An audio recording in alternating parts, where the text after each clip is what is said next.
Salut tout le monde. Écoutez, bonjour, salutations, paix sur vous tous.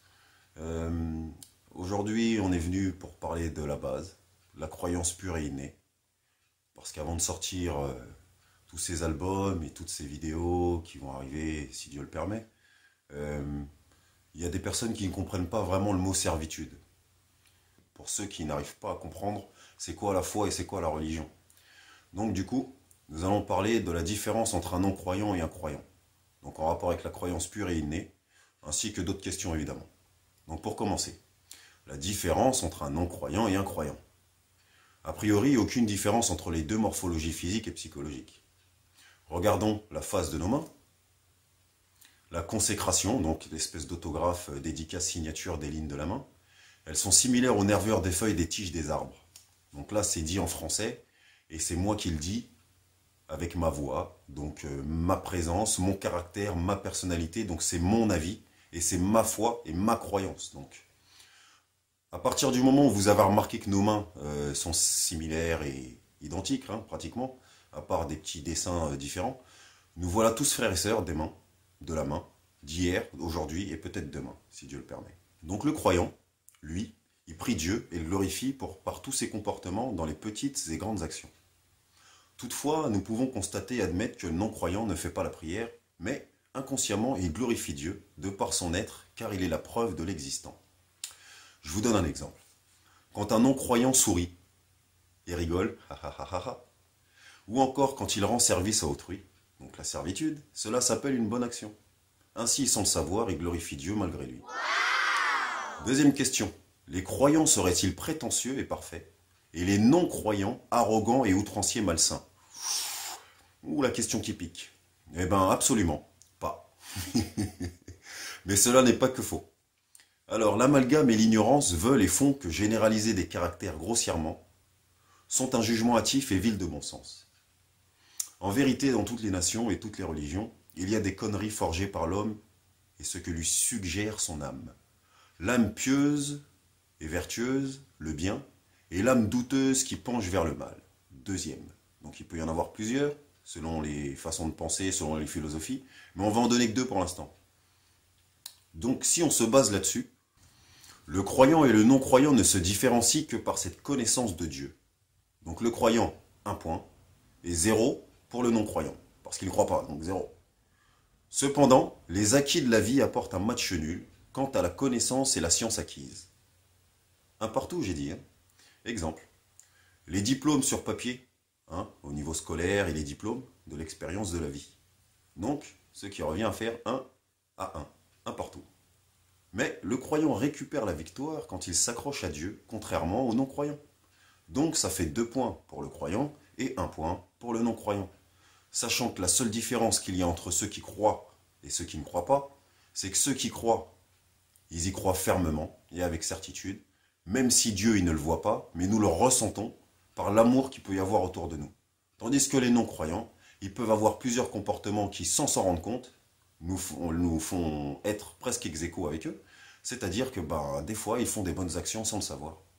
Tous les jours, quand ils se lèvent, quand ils marchent, quand ils vont au travail, tout ça, ça s'appelle glorifier Dieu, mais ils ne le savent pas. Donc, en conclusion, nous avons donc des ressemblances, mais nous ne sommes pas semblables.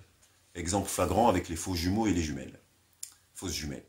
Mais cela est valable pour des frères et sœurs, des cousins et cousines, et tous les autres êtres humains. La preuve et l'évidence même sont les jumeaux jumelles qui ont des similitudes. Donc tout ce qui touche au semblable, l'identique, la preuve et l'évidence même sont les jumeaux et jumelles qui ont des similitudes et très fortes ressemblances physiques et apparentes. Pourtant, ils ne sont pas identiques de par leur ADN, déjà d'une, leur personnalité et comportement, qui diffèrent selon le lien fusionnel ou fraternel, mais aussi selon l'environnement d'éducation. Ainsi, que vous soyez croyant ou pas croyant, nul n'est parfait dans la vie, si ce n'est Dieu, le parfait créateur. Alors, qu'est-ce qu'un croyant? Dans le fond et la forme. Soyez prêts, soyez attentifs. Bismillah. Un croyant ferme, avec certitude. Un croyant est une créature qui, par intelligence et humilité, accepte que rien ne lui appartient et que tout l'univers a été créé de rien, le néant. Cet univers est un commencement qui a forcément une fin. Donc rien la vie, la mort. Quatrième, pour les croyants, c'est le paradis ou l'enfer. Cependant que le Créateur de toutes choses est infini et éternel, c'est-à-dire qu'il n'a ni début ni fin, et il est inimaginable. Inimaginable. Un croyant fait la prière pour demander pardon de son ignorance, ses fautes, ses erreurs, ses inattentions, et il remercie Dieu pour tous les bienfaits indénombrables dont il nous comble chaque instant. Donc, Dieu créa par sa grandeur et infinie bonté le confort, la chaleur, le froid, la lumière, qui représente les signes de son existence, et l'obscurité, qui représente le mal de tout ce qu'il a créé. Dans chaque chose, il y a son mal, et dans chaque chose, il y a son bien. Donc, Dieu unique est le compatissant par excellence, parce qu'il est très très au courant de tout. Nous reconnaissons que Dieu seul est le jaloux, car nous, humains, nous nous permettons de nous approprier ses créations et d'adorer ses créations au lieu de lui, le Dieu unique en fait. Dieu est le seul orgueilleux, car nous lui associons et attribuons,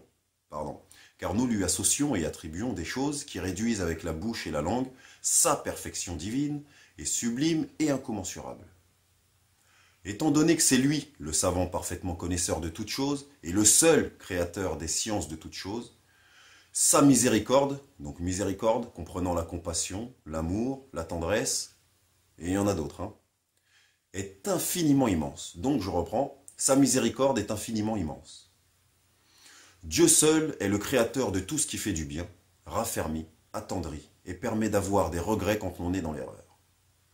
Certes, Dieu pardonne à ceux qui veulent, car il est le pardonneur et le donateur suprême par excellence. Alors il y a des gens, à travers leurs menaces, leurs questionnements, il y en a c'est des attaques, des agressions par les réseaux sociaux, etc. Il y en a qui disent que les croyants sont arrogants, prétentieux, qui se prennent pour des gens saints, des parfaits. Alors en gros, ils essaient de nous dire, est-ce qu'on peut voir Dieu? Eh bien moi je vais vous répondre tout de suite, non. Mais en tant que croyant, on ressent avec le cœur sincère son omniprésence. En définition, tout bien qui peut nous toucher, toute chose qui nous entoure, l'environnement, tout ce qui nous entoure, tous les signes en fait de la création de tout, eh ben pour nous, on le voit. Pas besoin de le voir physiquement, mais on le ressent par l'affection, par l'amour, la tendresse, par la bienveillance et par plein d'autres choses qui représentent le bien. Donc un croyant perçoit Dieu par tous les bienfaits qui l'entourent. Mais Dieu est bien trop glorieux pour que nous puissions l'apercevoir dans cette vie avec nos yeux d'ignorants et nos âmes corrompues par le mal. Eh oui, tout le monde. On s'est tous fait corrompre. Et on se fait tous avoir. Je vous expliquerai dans l'épisode numéro 3, si Dieu le veut. En effet, toute conception et image d'un créateur est véritablement impossible et inimaginable.